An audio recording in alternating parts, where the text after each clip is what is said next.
Funding for this program was provided by the Annenberg CPB Project. Sometimes, as we go through life, we master our experiences. Sometimes we don't.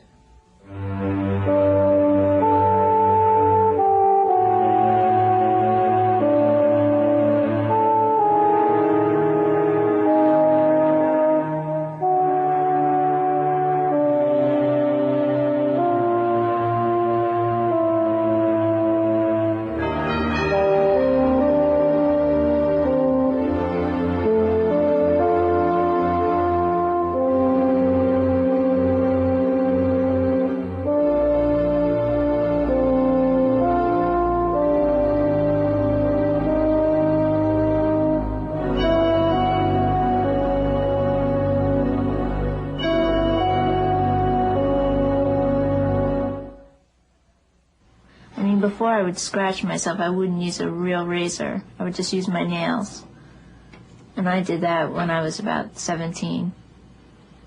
And then when I got to college, I would use a real razor blade. I was across the street in the Bridgewater State Hospital, the Nut House. And this is what really stands out in my mind. Somebody did something to somebody else, had nothing at all to do with me. It got me mad, I mean, really, and I felt it like building up inside of me. And I'm going to say I was 40 feet away from him. And I just ran, jumped up in the air, and kicked him in the face. And smashed his head open on the floor when he hit the floor because it knocked him over. So his head hit the ground first. And that whole thing was sort of like having sex, you know. It was sort of like gratifying to do that to that guy. And Kelly and Dean have personality disorders. They represent two examples in a group of 11 disorders that affect about 10% of the population. Though not everyone with a personality disorder behaves in such extreme or damaging ways. This program will examine 4 personality disorders: the obsessive-compulsive, the narcissistic, the antisocial, and the borderline. In some cases, it may be easy to identify with the people featured in the program. In others, their behavior will seem worlds apart from what's considered normal. Dr. Danielle Knafo is a psychoanalytic psychotherapist in New York City, where she teaches a course in abnormal psychology at the New School for Social Research. She describes the essential features of a personality, normal or abnormal. When we think of somebody's character, we think of deeply ingrained, stable behavior patterns, thoughts, and ways of relating. These are referred to character traits, relatively stable ways of behaving, thinking, and attitudes towards the world. And these traits, these are the ways that we know people. These are the ways we describe people. We describe a person through their character traits. We say, this person is shy and withdrawn. We say, this one is extrovert and assertive. So that we expect this predictability so much that when somebody isn't behaving according to their character, we may say to them, you're not yourself today, or this isn't like you, as though there really is only one way for that person to be.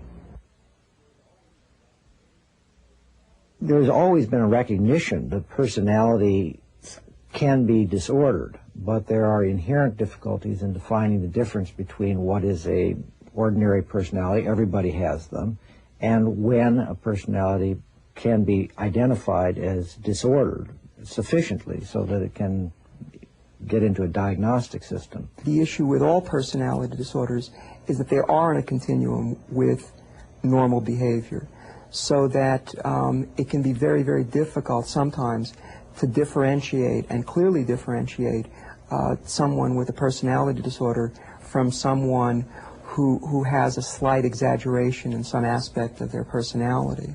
A slight exaggeration. We all know what Dr. Budman means. Someone who is a little too stingy or a little too vain. On the other hand, sometimes the differences between a personality exaggeration and a full-blown personality disorder can very easily be seen. Take John, a patient of Dr. Knafo's with an obsessive-compulsive personality disorder. In the morning, he spends a full hour in the bathroom and doesn't like to be interrupted. He loves to clean. He needs to clean. He also labeled his food products according to the dates they were purchased and arranged them in the cabinets or in the refrigerator accordingly. He alphabetized canned products. He was so obsessive, and his girlfriend was not as neat and as orderly as he was, so that before he would leave the house, he would mark the sheets at the exact place where they were to be turned over, so that she knew exactly how to do it. As a result of this very regimented schedule that John had, he constantly complained that he couldn't enjoy life and that he couldn't relax. It doesn't come as a surprise for someone who lives this way, yet for him it was surprising. He couldn't connect to the two. He blamed other people, as many personality disorders do. He blamed others for their lack of understanding and for their lack of perfection as the cause of his misery and his inability to enjoy. Because it is consonant with the person's own self-image, these character traits are integrated into the way this person sees himself. That he'll just say, this is who I am, this is the way I am. John's acceptance of his obsessive traits as this is the way I am, especially in the face of other people's complaints about them, is typical of people with personality disorders. This is quite different from people with symptoms that they very much want to get rid of. The woman with panic attacks who feels she's going crazy. The man who has a fear of crowds that interferes with his work and social life. These people want to change and want to get rid of these symptoms. People with personality disorders may want to be less uncomfortable, but their habits are not seen by them as the source of their discomfort, and that makes it very difficult for them to change. Take, for instance, the person with a narcissistic personality. It is often said that we live in a narcissistic culture. We enjoy being number one, beating the competition, standing head and shoulders above the crowd, basking in praise and adoration, secretly feeling superior to others. But behaving in a narcissistic way does not necessarily mean that we have a narcissistic personality disorder. There's a healthy narcissism and there is an unhealthy narcissism. The healthy narcissism has to do with our need to love ourselves, to value ourselves, to regard ourselves as worthy human beings. That's something that we all need, and a mature, normal adult should have a sense of liking themselves and a feeling that they are important and of value. Unhealthy narcissism, or the narcissistic personality disorder, is unable to develop this healthy narcissistic state where he has his own an internal sense of value. As part of a training program for psychotherapists, Dr. Budman, a clinical psychologist at the Harvard Community Health Plan, trains actors to play the roles of people with personality disorders. Today, he and stage director Robert DeVoe are helping actor Melinda Lopez understand the narcissistic personality disorder that she will be playing. For a person with a narcissistic personality disorder, there's a real issue about aging. They're so focused on their own perfectionism that and being perfect in a lot of ways, sometimes around appearance, sometimes around intellectual issues, that as they get older, it becomes quite frightening for them. So, is she coming to a therapist to have a therapist tell her it's okay, you're okay? Or, I mean, I still am not sure. Well, what do you think the response would be if, given what Cy just said and what you know about the character, when you sit down with the therapist and he says, "How can I help you? Why are you here?" What do you think she'd say? What would she say initially, and what would be the impetus? Where was it coming from? Well, I think initially she would say, "I don't understand the world anymore. I'm very disillusioned. Why can't men behave this way?" In this scene, the narcissistic woman has an argument with her boyfriend, played by actor David Kieran.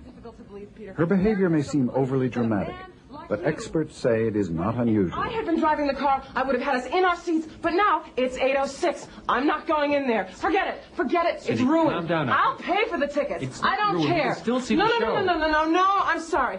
I've been standing out here, people looking at me, a single woman feeling sorry for me, looking at me. Oh, I wonder if she's been stood up. Has she been stood up by her date? You're Look being at her poor unreasonable. thing, You're all being dressed up with no place to go. All dressed up. Look at her in all her finery, waiting for her man that doesn't show up. Do you know how humiliating that is? Do you know how much that hurts me? Why do you do these things to me? Why? It's like you... So the narcissist is self-involved in that he will get involved with people who will admire him or love him or give him this sense of positive self-regard which he lacks. I won't go through that again. Listen. Don't ever do this to me again. Cindy, calm down. No, it's it. Forget it. It's over. It's over. I cannot depend on you. You are not a dependable person. I cannot live this way. I need things done a certain way. I need to know that you will be there for me all the time when I need you. I don't think it's unjust to demand that of someone.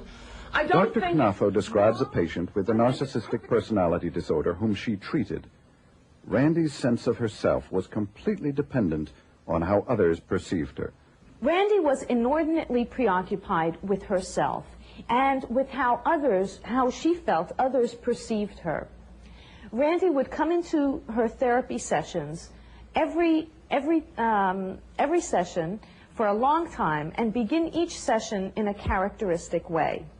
She would come in, put her head down as she sat, stay there for a moment of silence, for a long moment, slowly lift her head, look at me, and say, "Showtime."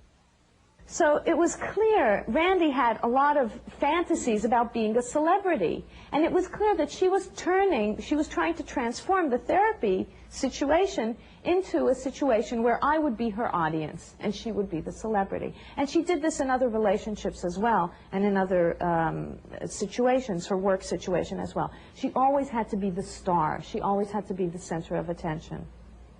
When she felt that I was responding favorably to her, that she was getting good reviews, she felt fine about herself and about me. When she perceived that I was responding negatively or indifferently to her, she would either go into a rage or she would see herself as a failure, an unworthy being, no good. So her sense of self-esteem was very, very shaky, very precarious, and was entirely dependent on how she perceived the external world was responding to her. How did Randy develop a personality disorder? Was it simply normal personality development gone awry? The answers are complex and sometimes controversial. The first to talk about personality development was Sigmund Freud. He theorized that personality develops through a series of stages early in life. For Freud, bodily sensations at different phases of one's early life become focal points for the child and organizers of behavior. He postulated a series of stages that everybody needs to go through, and he called this psychosexual stages or psychosexual development. For Freud, these stages include oral, anal, phallic, and genital. In each, there is a potential for difficulty. The child may not complete his or her development and may become fixated or stuck at that stage. We all go through these stages, and we all retain certain characteristics and ways of approaching life and people that are derived from these early stages. In other words, Freud postulated that later in life, the personality of the individual might be influenced by the earlier fixation. Unlike Freud, who believed that we are governed by the inevitability of our biological drives, the object relations theorists claimed that people's behavior is governed by their earliest relationship, that there is an innate potential that needs to be activated by an empathic, caring, nurturing mother. And they felt that this relationship and the way that this relationship either went well or didn't go well would determine how that person then developed and how their character developed, how their character traits developed, how their ability to relate as adults would develop. that all of this depended on that early relationship with the mother. The mother mirrors the baby, so that if the baby looks into the mother's face and sees pleasure and confirmation and validation, then he will develop a sense of being good and worthwhile and want to relate more. If, on the other hand, the baby looks into the mother's face and sees anger or absence or depression, or if the mother's not even looking at the baby or is busy doing something else, or gives the baby a bottle and just lets him take care of his own needs, or if there's what Spitz called a derailment of the dialogue between the mother and the infant, then the child will develop a certain lack in his own sense of self and in his later ability to relate to others. Heinz Kohut, a major thinker in psychology, concentrated on narcissism, both healthy and unhealthy. He theorized that the self is whole or damaged depending on the nature of the early relationships, and that the damaged person develops a narcissistic personality disorder. In the narcissistic personality disorder, it has been found that the self is what has been damaged or what is deficient. An arrest in the normal maturation of the self, according to Kohut, is due to the failure of the early nurturing environment between the child and the mother. So again, it's very much in line with the previous theorists that this early relationship and the way the mother is empathic or non-empathic will affect how the child later develops and whether he develops adaptively or maladaptively. While the Freudians and the object relations theorists believe that the early years are crucial, some psychologists are not so sure. I would guess that whereas early psychoanalytic theory would argue that the critical events in the first 2 to 5 years of life determined everything, I think contemporary research clearly points to the fact that the development of the healthy personality or the development of a disordered personality is an ongoing process which is affected continuously from birth through adulthood, and which is affected by biology as well as by social interactions, and that it is probably not the case that whatever happens in the first 2 to 5 years of life is permanent and cannot be undone. Yes, I think that after you get beyond those first couple of years where the child's life is largely oriented towards and directed by the relationship with their primary caregivers, enter into a larger social network, school and community, and those can have major shaping influences, either in aggravating problems which might otherwise not have developed into serious problems, or by mollifying or ameliorating problems which were within the family by offering alternative sources of support, alternative models for identification, alternative sources of pride and self-esteem.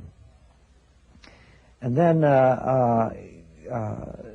by the time you get into your early adolescence, a large part of what you are likely to be is, I think, well established, but even then, these same factors within peer groups and life experience, whether you have achievements or failures, they too can affect the way your personality develops. People with narcissistic or obsessive personality disorders can be difficult to live with, but people with antisocial personality disorders can be dangerous. And while some function within society's boundaries, others, such as the prisoners you will see in this television program, are violent people who have committed serious crimes. It is estimated that up to 4% of the population has antisocial personality disorder, with men outnumbering women 4 to 1. My name's Dean Lindstrom. I'm 37 years old. I'm doing a second-degree life sentence with 5 18 to 20 concurrent sentences with a 4 to 5 from and after. The crime that I'm in on is a murder. It was drug-related. And I've been in since, well, I came in originally in 1978, and I escaped in 1979, and I've been back since 1980.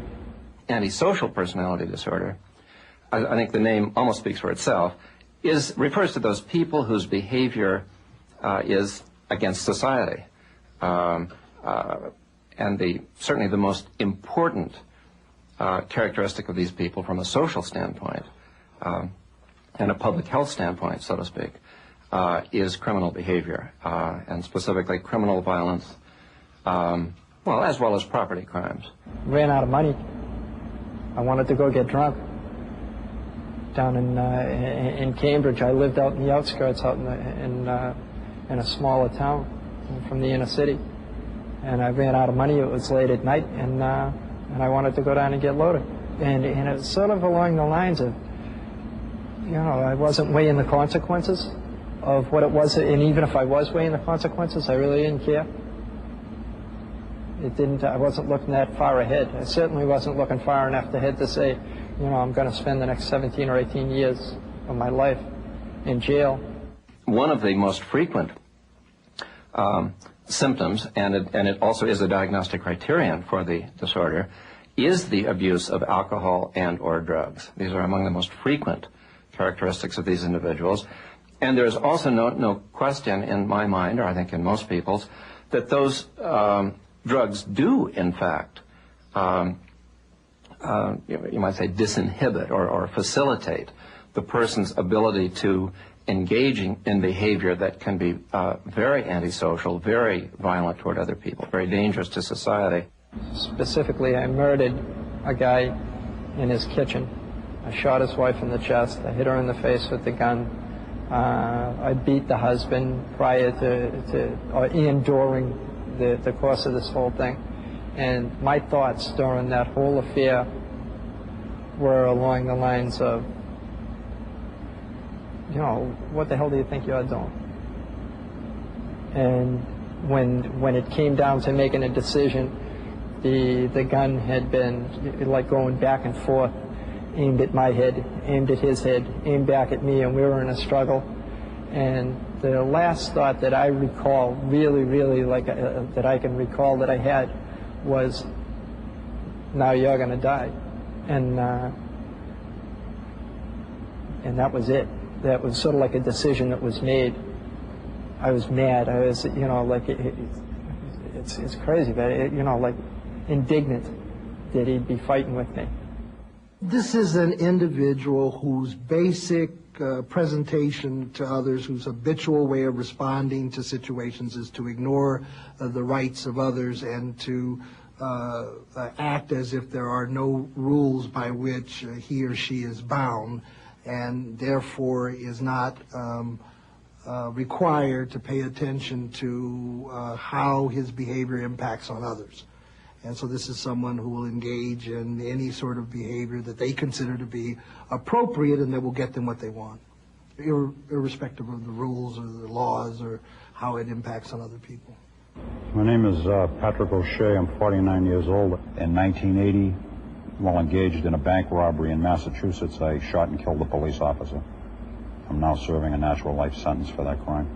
If you're looking at someone who, let's say, starting as a juvenile, has had brushes with the law, has had fights in school, has been truant, has begun to skip school, has engaged in early and frequent drug abuse, and then that has caused them to have run-ins with the law, you can predict that if this pattern of behavior continues, then you're dealing with someone whose core personality is that of an antisocial person.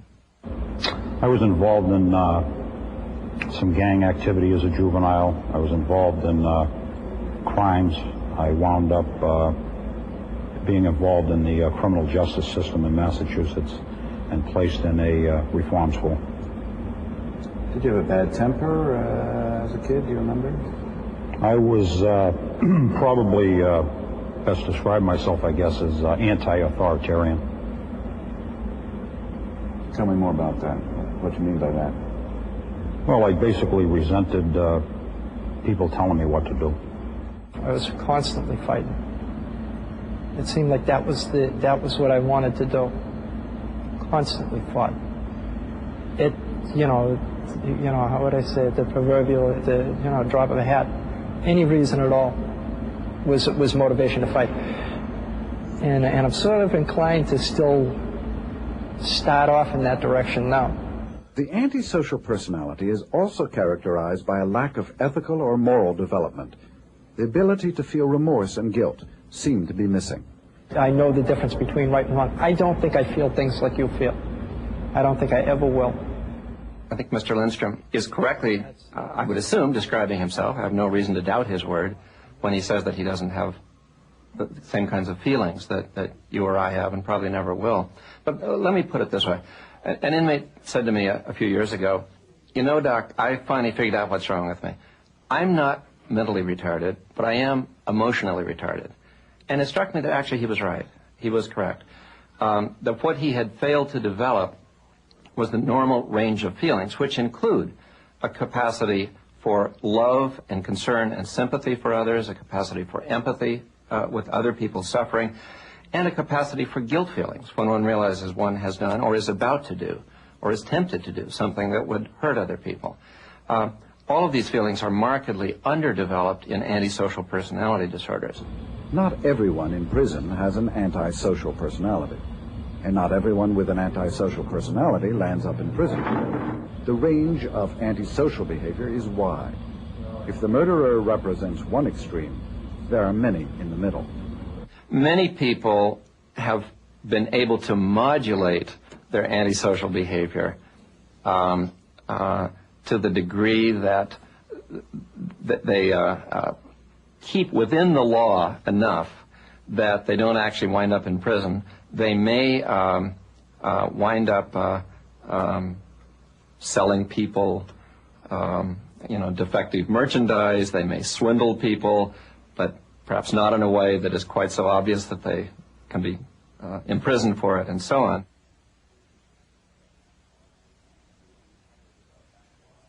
It was an attempted bank robbery. An armored truck delivered a large sum of money to a bank. A police officer and a assistant bank manager escorted the money from one bank across the street to another bank. I intercepted the police officer on the way across the street. I was armed with an automatic rifle, a pair of handcuffs, and I told the police officer to freeze. The police officer attempted to draw his weapon. I shot him. There are no simple explanations for why a person develops an antisocial personality.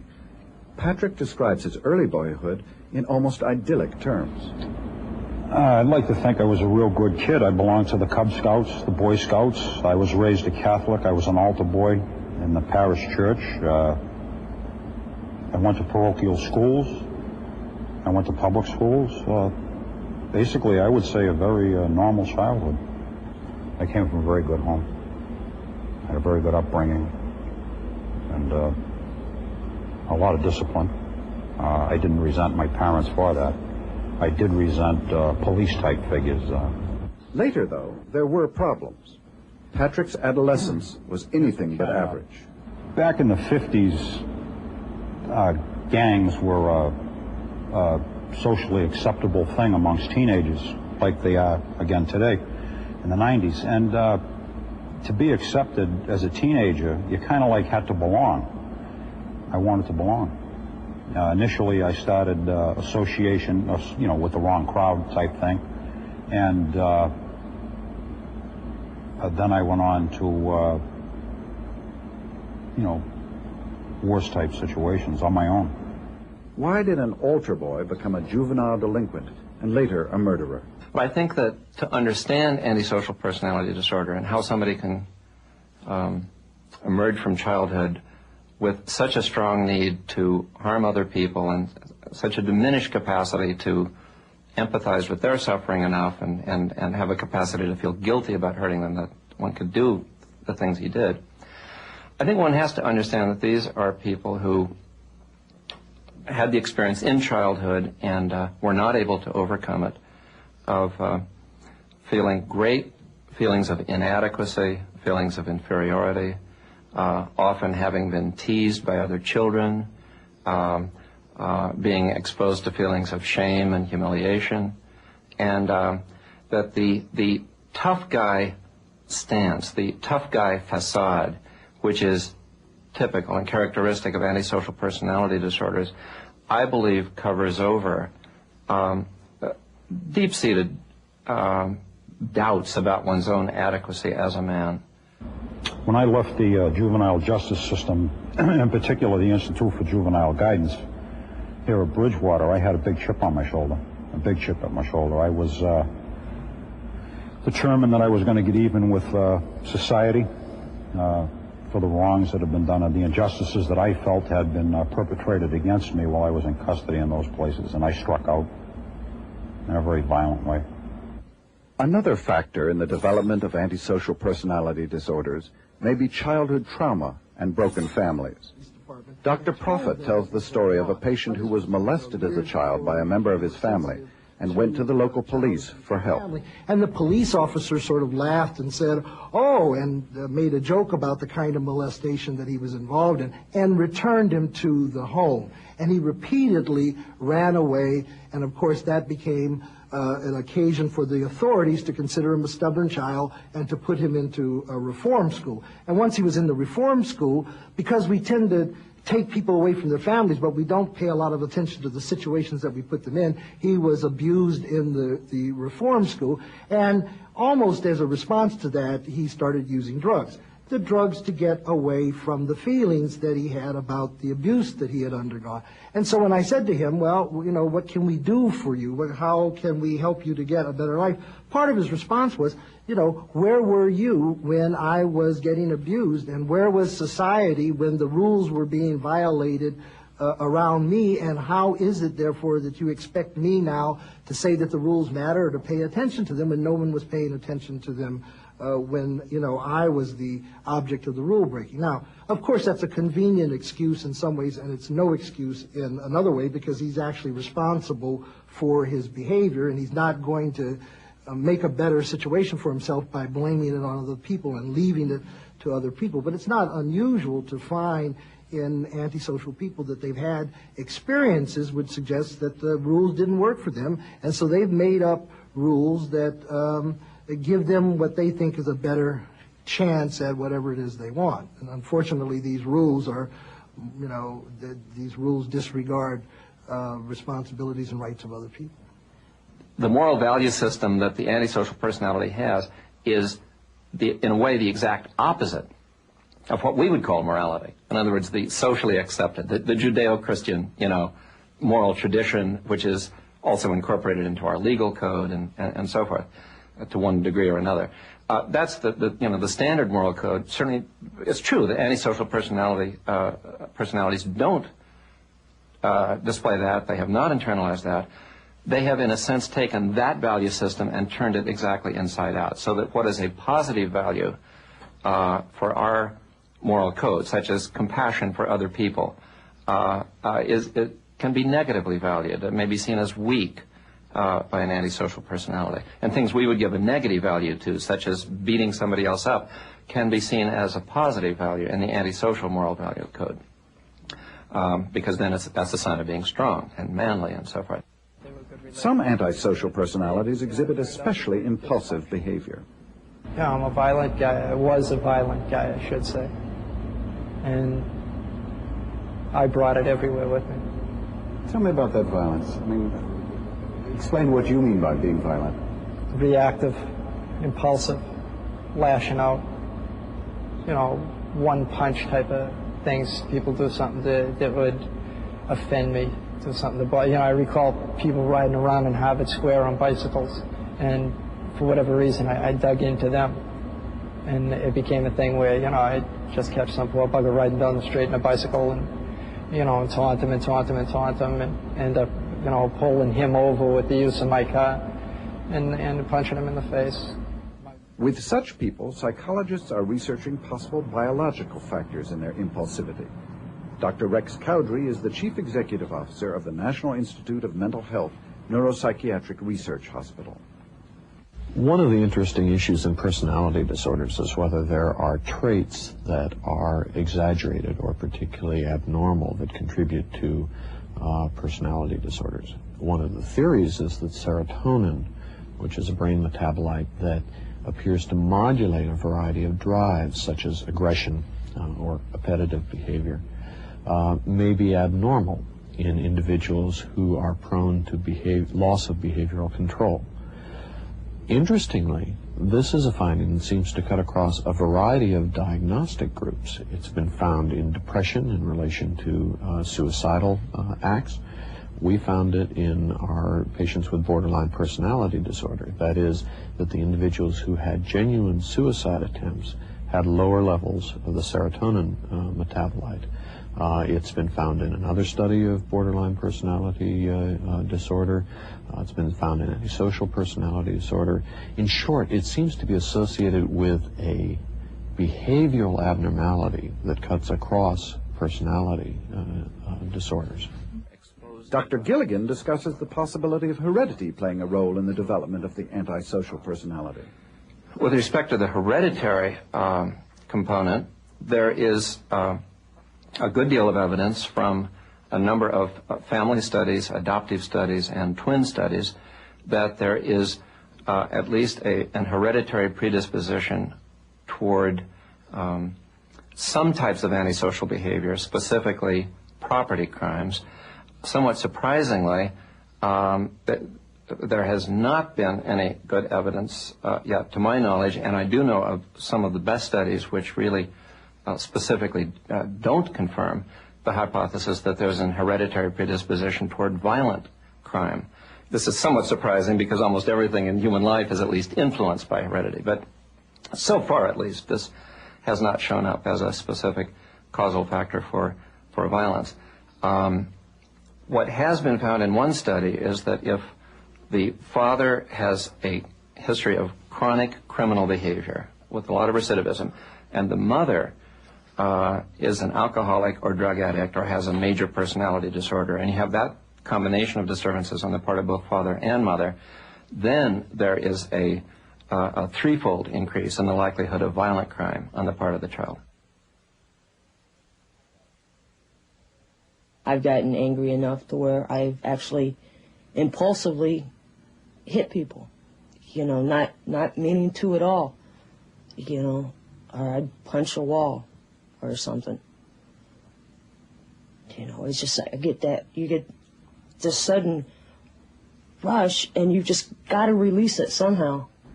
Like Dean Lindstrom, Linda has impulsively hit people, but she does not have an antisocial personality disorder.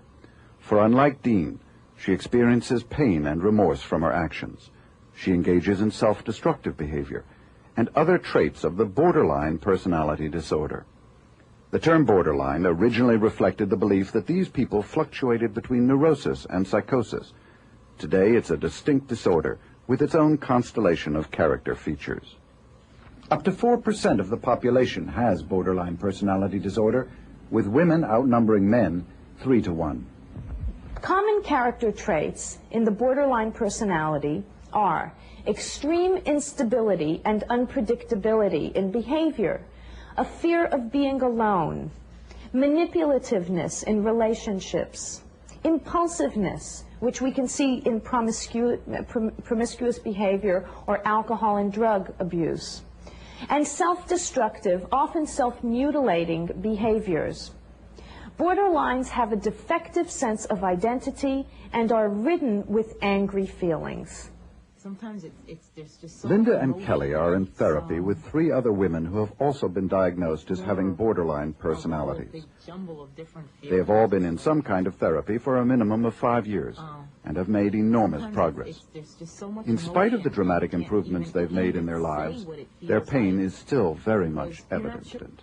It just feels so bad, and it just feels so painful but you don't really know what you're feeling because everything's all jumbled up. You know, there's like a little ping pong game going on in your head with all these emotions going around. This group was started almost 4 years ago at the Capital District Psychiatric Center in Albany. Dr. Marilyn Gavicki was the director of the borderline outpatient program there. She is currently a psychologist in private practice. She talks about the first time she encountered borderline. And they acted out like no other group we ever saw. They caused more turmoil on the unit than any other patient group. Lots of self-abusive behavior. For instance, I've seen patients swallow tacks from our bulletin boards, break mirrors in the bathroom in order to cut themselves, throw furniture through our windows, And they found rather ingenious ways of sneaking alcohol and drugs on the unit. So we had our hands full. And although their behavior was extreme, they didn't fit the category of schizophrenia. And although their affects and moods at times suggested depression, they vacillated so much that they didn't fit a major depressive disorder. And sometimes it's gotten to the point to where I get so angry, I don't realize what I have done until after I've done it. You know, I have got this tremendous fear of getting angry now because I'm always afraid, I'm sorry, because I'm always afraid that I'm actually going to hurt somebody, whether I mean to or whether I don't. And it just really scares me to get angry at times. Individuals with this disorder are very prone to a state that we call dysphoria. And it's very hard to describe. It's, in some sense, an overwhelming sense of feeling bad. And it may include elements of depression, of rage, of anxiety, but mostly it's just a state of terrible distress. One of the intriguing things about the disorder is that this state of distress is usually triggered by specific kinds of events, a real or perhaps even an imagined loss or a rejection. What then happens is equally intriguing and disturbing, because these dysphoric states are so upsetting that the individual has to do something to stop them. And they take a number of different avenues to try to end this dysphoric state. Sometimes they can find a person, and the person can somehow comfort them and modulate and end this state. Another approach that's used is either taking an overdose or self-injury, wrist cutting or cigarette burns or other forms of self-injury. I was feeling scared. I was feeling lonely. I was feeling a lot of things that I just needed a release from. I was feeling a lot of pain, but I was also feeling very unreal at the same time. Like, I just couldn't touch reality, and that was my one way of touching reality, was to cut myself and to see the blood, and that always made me feel better, and to see the scars. A lot of times it's the fact that I can be so angry to where I just want to hurt someone else, and I don't do it, so I'll cut myself, or... That's true. Yeah. That's basically usually what I do, you know, is I cut myself. It's a way of releasing it for that moment. They do something we call splitting, the splitting defense. They see the world in black and white. Everything is either all good or all bad. They do that to themselves. I'm either all good or I'm all bad. Most of the time, if it's them, they're all bad. There's no room for any good. If there is anything to remember good, there's no room for that, because you get so overwhelmed with feeling so bad. Nothing helps. And I don't think I can remember anything good, because I don't. The only good I can remember actually is my children, raising them, you know. But I can't focus. If I'm to that point, I can't focus on what's good or what's bad. I just can't do it. This contradiction in their own self-images and in the images of others is what contributes to the borderline's difficulty in establishing a consistent sense of self. This is why they're so unstable and why their behavior changes so frequently, because they're constantly shifting between images of feeling great to images of feeling terrible, images of seeing you as someone they love, or images of seeing you as someone who's horrible and they can't stand. They have relationship problems, a lot of chaotic, intense relationship, a lot of rage. Typically the rage is connected to a lot of childhood trauma. For instance, incest, physical abuse, and so on. In fact, Dr. Gavicki says that a majority of the females in her borderline program reported a history of incest, and this may play a role in their condition. Something nobody should have to go through. It's being so small and not being able to defend yourself against grown-ups that are wanting to either hurt you or molest you or do whatever they want to do. And, of course, when you're a child, nobody listens. I agree with Corey. It's hard to deal with, especially when you try to tell people and nobody believes you. And that just makes you wonder if it's not you. You know, if it's not your fault, or you done the same thing is your fault. You've done something to bring it on. And then you wonder, like I have 2 sisters, and you wonder why you, not that I wished it on them or anything, and not them, you know. I don't want that. Does that sound bad? I'm not trying to say I wish it on them. No, you're not. You're just. But, you know, it really makes you wonder what you did to deserve some of the things that happened to you. Yeah, I was afraid to acknowledge it myself. I still am. I mean, to this day, I'll say, no, that didn't happen to me. It couldn't have. Why would anybody want to do that to me? But when I do acknowledge it, I now say, oh no, that did happen to me. What did I do wrong? I can't understand it. Recent research suggests that probably 70% of individuals, at least inpatient individuals with borderline personality disorder, have had severe physical or sexual abuse early on. That figure may be high, but it suggests that there is a role of trauma in the development of this disorder in some individuals. On the other hand, not everybody who experiences this trauma develops borderline personality disorder.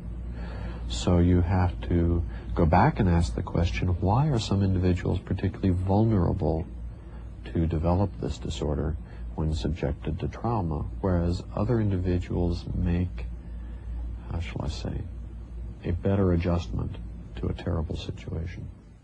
Dr. Cowdery and his colleagues at NIMH have been able to recreate the dysphoria that borderlines experience by administering a drug. In our case, we tried to use procaine, administered procaine, which seems to activate areas of the limbic system, and found that borderline personality disorder patients were particularly prone to experience dysphoria when they're given procaine. There are a number of biological hypotheses that one could formulate.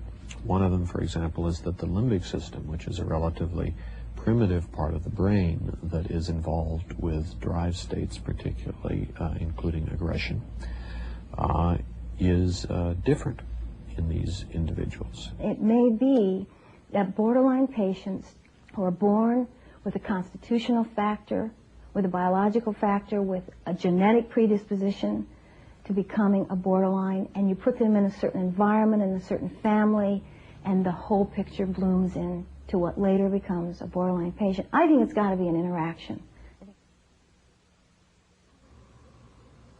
Most people with personality disorders don't experience their character traits as distressful. They often don't seek help. When they do, treatment can be challenging, but not impossible. There is a myth that antisocial personalities are not interested in treatment. Actually, I would say that that is true in the community, by and large. These people often won't voluntarily come to treatment.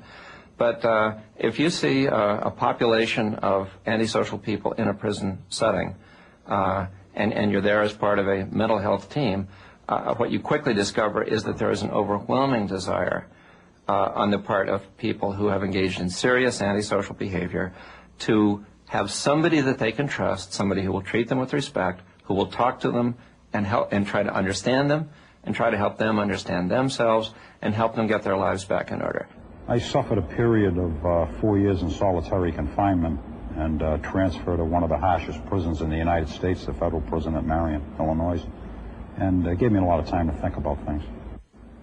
They come to the therapy no different than they come to any other situation in their life, and the first thing that they're looking for is to figure out what the therapist wants and to figure out what they want out of that situation. And unfortunately, many therapists are naive to that idea. For instance, if you're going to do therapy with someone who's antisocial, you have to start out by creating a safe place by creating a place for itself, and you have to say, listen, I will treat you. That is, we'll have a place where we can talk about change and so on and so forth and the dysfunctional aspects of being you. However, therapy also has to be for itself.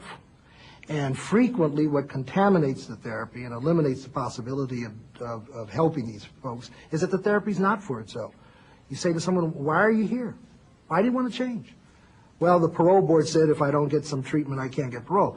That's the end of therapy. There have been amazingly few psychiatrists or psychologists who've been willing to work with this population. Well, maybe it's not amazing. These are potentially dangerous people. But I do think that antisocial personality disorder and crime and violence in general are such overwhelmingly important social problems that it is a tragedy that in this country and in most countries we have devoted so little attention to learning what kinds of treatment approaches can work. A great deal has to be learned about the treatment of the antisocial personality. But the outlook for other personality disorders appears to be more hopeful. Dr. Canafo talks about the progress that has been made by our obsessive-compulsive patient, John. Last week, John came into a session, and in the middle of the session, suddenly looked up at me and said, "You know, I am a difficult person." Now, this seemingly simple statement was a long time coming and reflected years of work that led up to it. He recalled that as he would enter my office during the summer months, he would automatically turn up the air conditioning, never bothering to ask me, never bothering to consider whether I was comfortable the way things were. Suddenly he realized that he had been inconsiderate, that this was his personality, that he really didn't take others' feelings into consideration, that he would really have to work to think about these things in order to change his behavior. Revealing his newfound understanding, he claimed, "My time is consumed by little obsessivities. I don't enjoy my free time. I can't allow myself to let go. I've been this way for a long time. This has become a pattern, and this is going to be difficult to change." Now, the way around this is to create a very supportive, well-structured environment for the patient, one in which he is encouraged to gradually develop a sense of trust in the therapist and in the therapeutic situation in general. Tactfully and considerately, the therapist brings consistent attention to the incongruities and the inconsistencies in the patient's behavior. The maladaptive character trait is lifted, as it were, out of the level of personality, so that the person can look at it as an isolated behavior, rather than as something that all of him is invested in. Okay? He can look at it objectively and experience it as painful, egotistonic, foreign, a symptom to be gotten rid of. Some therapists think that group therapy can be extremely effective in the treatment of some personality disorders. Groups are the treatment of choice, and the reason that groups are the treatment of choice, I think, is because personality disorders most often manifest themselves in terms of interpersonal behavior, in terms of how people interact with one another and interact with other people. I think that what you have in a group therapy situation is the opportunity for the personality disorder patient to display the problematic behavior right within the group. You have an in vivo situation where the patient can pretty much produce that behavior right there in front of you and in front of the other patients in the group. And everybody can see what's going on. And they also have an opportunity in that group therapy situation to try out new behaviors. I think that in a individual psychotherapy, in a one-to-one psychotherapy with the personality disorder patient, you have much more restricted opportunity for testing new behaviors. You have much more restricted opportunity for seeing the personality disordered behavior right there in front of you. If you have two narcissistic men in the same group, for example, one narcissistic man seeing another narcissistic man in the group may be able to say, my God, that guy is so self-centered. He never thinks about anybody but himself. And the other members may say to that person, that's exactly what you do. For many therapists, it's not a question of either individual or group work. Both can be used together. One patient of mine summed it up so well, I think, when she said, in individual therapy, I learn to understand myself. But in group, I have to practice that understanding over and over again. And everything happens in group 100 times quicker because I'm doing so many things at once. Because borderline patients often have substance abuse problems, they need to have that treated concurrently. Being involved in AA or NA provides a social support system which can be very helpful. Borderline patients oftentimes can profit from medications which will diminish some of the more acute distress which they feel and help them with crises. In a sense, the goal with medication therapy is to try to lessen the symptoms or the degree of distress or the degree of chaos to enough so that psychotherapy is possible. Enough so that gradually over time some of these controls can be internalized through psychotherapy. So medication becomes a useful adjunct, in a sense, in many cases, to make psychotherapy more possible or more productive. I think there's a lot of work still to be done. I think mainly that's on our shoulders as mental health caregivers. We have to continue to educate ourselves and our patients. We have to be open to new perspectives. I think we have to be willing to learn from our mistakes and also not be so afraid to talk about our successes. And most importantly, we have to continue to listen to the people who have these disorders. It's through their stories that we'll begin to unravel this puzzle. Who am I? What is to be? Finding my identity. Yes, longing for acceptance, understanding. I want to know what love is without experiencing horrible pain. Trusting that a hug will not hurt, a touch will not be pain, crying will not burn. Oh, this little girl trapped in a big body is troubled and very scared. Do I dare reveal myself, or should I stay hidden in this prison, which protects me like a knight in armor?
Funding for this program was provided by the Annenberg CPB Project.